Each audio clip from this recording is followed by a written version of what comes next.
more for people who are quote unquote into coffee in that way?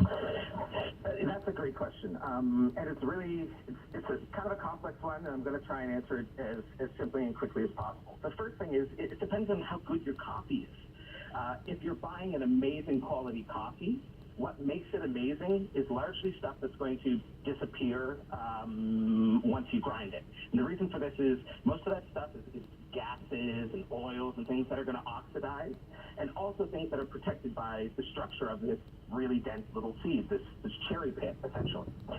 So essentially, what we suggest doing, obviously, is grind fresh, because you're going to get a lot more of the aromatic complexity, especially with dispatch beans, where everything we're paying in terms of green coffee is for an amazing amount of complexity. So if you're buying great quality beans and you're grinding fresh, you are absolutely going to taste the difference. That being said, what's most important is that people are using good grinders. I have a lot of people who just hear grind fresh. That's the most important thing you can do. And the most important thing you can do is use a good grinder. And a lot of people use these whirling blade grinders. Have you ever seen these? Do you mean that's the little, like the one you can get at Canadian Tire, the little white one with just one push button, and that's not good? Yeah. No, not at all. Because what it is it's a little propeller that spins around and randomly chops up your coffee.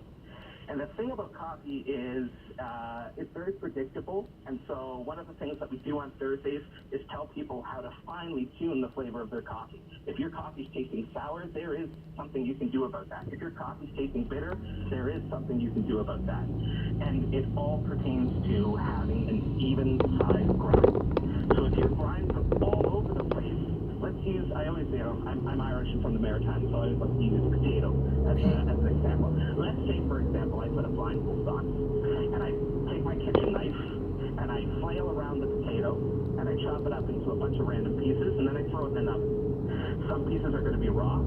Some pieces, the smaller ones, are going to be burnt to a crisp. And the same is true of coffee. So the most important thing that you can do is have an even grind size, even before fresh ground coffee. So if you don't have a good grinder at home, absolutely get it ground at the store.